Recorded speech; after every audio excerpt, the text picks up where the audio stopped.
Salut tout le monde, ça va? Bienvenue sur la chaîne Étiquette et Protocole. Je suis Juliana Santiago et dans la vidéo d'aujourd'hui, nous allons parler un peu des sacs à main.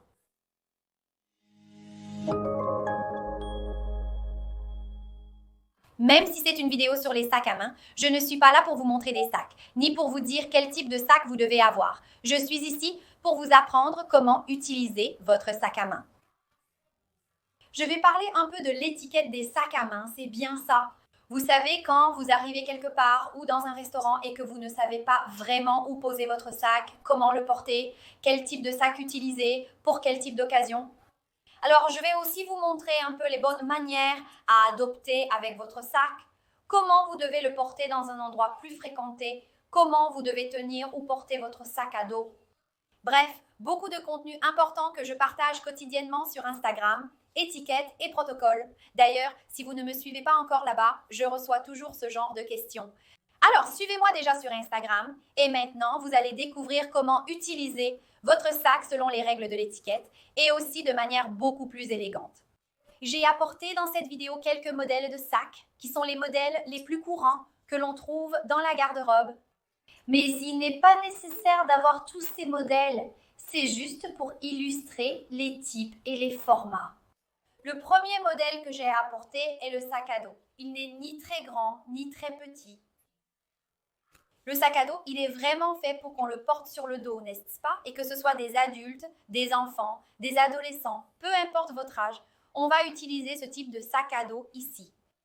On l'utilise aussi souvent sur une seule épaule, juste pour avoir un certain style. Mais ce qui est important à observer, c'est que lorsque vous allez utiliser votre sac à dos et qu'il y a beaucoup de monde dans un environnement un peu plus rempli, parfois quand vous passez dans les transports en commun, le métro ou le bus, on a l'habitude de mettre notre sac à dos et on finit par cogner tout le monde, on frotte notre sac à dos contre tout le monde. Donc c'est très mal vu, c'est un manque de respect envers les autres personnes. Disons aussi que ce n'est pas la manière la plus élégante de porter un sac à dos. D'abord parce que ça gêne les gens, ça frappe tout le monde et ça peut aussi finir par blesser d'autres personnes. Donc, quand vous avez votre sac à dos dans un endroit très bondé ou un sac, ça peut aussi être un très grand sac. Dans un endroit très bondé, ce n'est pas suffisant de simplement le mettre sur le côté et de passer. L'idéal, c'est vraiment de tenir votre sac à dos ou votre grand sac devant vous pour pouvoir circuler dans un endroit qui est plus bondé. Dans le cas où vous emmenez votre sac à dos dans un restaurant, l'idéal est de le poser sur la chaise à côté de vous. Si c'est un sac à dos très grand ou s'il n'y a pas de place, vous pouvez le poser par terre. Lorsque vous le posez par terre, il faut le placer de manière à ne pas gêner la circulation. De nos jours, dans certains restaurants, ici au Brésil, ce n'est pas très courant, mais j'ai déjà vu dans certains restaurants à l'étranger, sur des photos, des images, des restaurants qui mettent à disposition des paniers pour que vous puissiez poser votre sac à dos et ainsi il ne touche pas le sol. J'ai trouvé cela très intéressant. Je crois que nos restaurants pourraient adopter cette idée. Je pense que ce serait quelque chose de très sympa. D'ailleurs, si vous avez déjà vu ce genre de panier quelque part ici dans un restaurant au Brésil ou si vous l'avez vu lors d'un voyage que vous avez fait, commentez ci-dessous car j'aimerais bien savoir. Je veux savoir où se trouve ce petit panier. Mais je vais vous laisser ici quelques images pour pouvoir illustrer cette idée d'avoir un petit panier pour que vous puissiez y déposer votre sac à dos, votre grand sac dans ce cas. Et pour vous qui aimez le contenu de la chaîne Étiquette et Protocole, qui souhaitez avoir accès à plus d'informations, qui voulez en apprendre beaucoup plus, ce mois-ci, il y aura une série de vidéos où je vais tout vous apprendre sur l'étiquette et les bonnes manières. N'oubliez pas de vous inscrire et de participer. Tout va se passer via l'Instagram officiel de l'école, de l'Institut d'études politiques, qui est Etiqueta e Protocolo. Je vous attends. En continuant, nous avons ce modèle de sac qui est le modèle que l'on porte en bandoulière. Ce type de sac est une excellente option. Lorsque vous allez à un événement ou dans un environnement où vous souhaitez circuler plus tranquillement, établir des connexions avec les gens, parfois saluer les personnes, boire quelque chose et avoir les mains libres, c'est donc une excellente alternative. Vous pouvez le porter de cette façon ou simplement sur une épaule, cela dépend de vous. Mais c'est une excellente solution lorsque vous voulez avoir les mains libres pour pouvoir circuler lors d'événements. Un autre modèle de sac qui est aussi très courant, c'est ce modèle à porter sur l'épaule. Il est très traditionnel, un modèle très présent pour celles qui aiment les sacs. C'est un modèle classique. L'option que nous avons pour porter ce type de sac, c'est vraiment de le mettre sur l'épaule. Mais beaucoup de personnes aiment le porter au bras. Et alors, que se passe-t-il quand la personne porte le sac au bras? Elle oublie de verrouiller la main. Et alors, la main reste un peu lâche. Je ne sais pas, ça fait bizarre. Ça ne donne pas une bonne posture, ça ne transmet pas de confiance. Alors, chaque fois que tu veux tenir ton sac, souviens-toi de verrouiller ta main, d'accord? Verrouille vraiment ta main et tiens-la parce que comme ça, naturellement, tu vas déjà projeter une bonne posture. Ton attitude sera plus naturelle, dégageant confiance, sécurité et élégance. C'est très courant, ce type de posture avec la main libre, surtout avec des sacs qui n'ont pas de poignée. Comme ce sac ici, qui n'a qu'une petite poignée, on le porte et on se retrouve avec la main libre comme ça. Donc, quand tu vas tenir, si tu veux mettre ici dans le pli du bras, bloque-le. Ou alors, tiens-le ici sur l'avant-bras, place-le au milieu de l'avant-bras. Ça va aussi te donner une bonne posture et une bonne confiance en te rappelant toujours de bloquer ta main. Où faut-il ranger ces deux types de sacs lorsqu'on se rend au restaurant? L'idéal est de la mettre sur la chaise à côté. Donc, si tu as une chaise libre à ta table, tu y poses ton sac. Tu sais, quand il y a un petit canapé ou un pouf contre le mur, tu peux aussi le mettre à côté de toi. Il n'y a pas de restriction. Mais s'il n'y a pas de pouf, s'il n'y a pas de chaise libre, où dois-tu poser ton sac à main?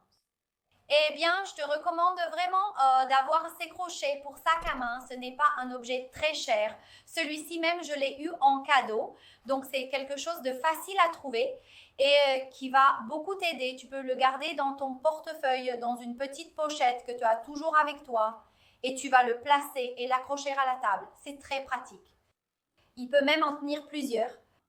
Donc, tu peux mettre le tien et aussi celui de ton ami au cas où elle n'en aurait pas. Je trouve cette fonctionnalité très intéressante et pratique.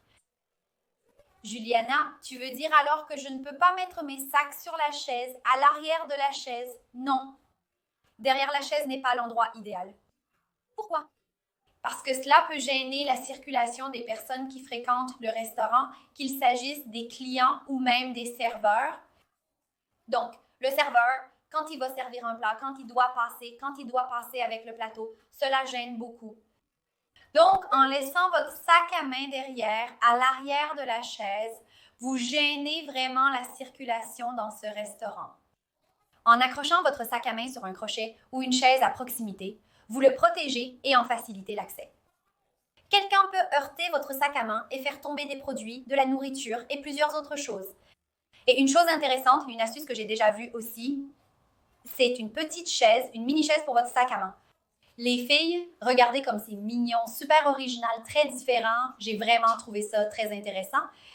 C'est quelque chose qu'on trouve dans un restaurant très sophistiqué. Avoir un petit support pour poser votre mini-sac est un petit luxe, n'est-ce pas? Mais c'est aussi quelque chose de très intéressant que j'ai apporté par curiosité.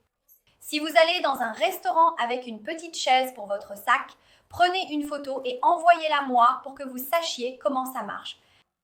Et enfin, nous avons la pochette, qui est un type de sac que l'on utilise généralement dans un environnement social ou parfois lors d'une fête, d'un cocktail, quand on ne veut pas porter beaucoup de choses, beaucoup d'objets, n'est-ce pas?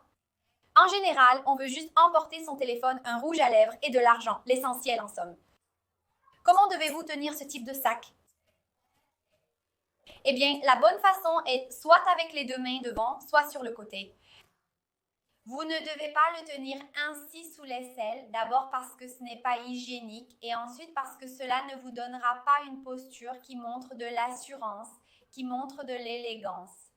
Donc, la bonne façon est toujours soit avec l'une des mains, vous pouvez même le tenir comme ça aussi, en montrant vos ongles. Il n'y a rien de mal à cela, ou en cachant vos ongles et en tenant le sac de cette façon, ou avec les deux mains. Ce qui est intéressant, c'est que lorsque nous utilisons ce type de sac, nous privilégions généralement de le tenir avec la main gauche.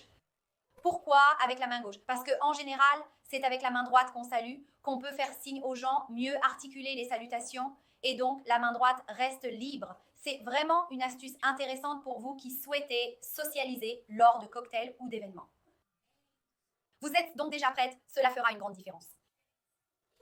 Juliana, où dois-je mettre ce petit sac?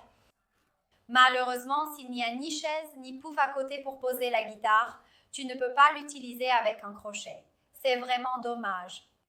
Donc, dans ce cas, tu peux la poser sur tes genoux et là, tu vas mettre la serviette en tissu par-dessus dans les restaurants ou dans des situations plus formelles où la serviette en tissu est proposée.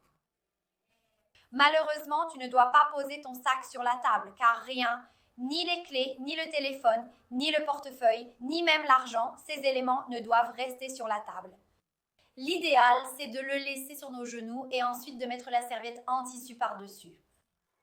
Maintenant, je veux savoir laquelle de ces informations sur l'utilisation du sac tu ne connaissais pas. Dis-le-moi en commentaire ci-dessous.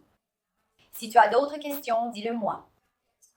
Ici à côté, je vais laisser une vidéo où je parle des aspects des personnes élégantes. Ce qui est vraiment fondamental pour être élégante. Je suis sûre que si tu es arrivé jusqu'ici, tu vas adorer regarder cette vidéo. N'oublie pas de t'abonner à la chaîne et de liker cette vidéo. Je t'attends pour la prochaine. Merci et à bientôt.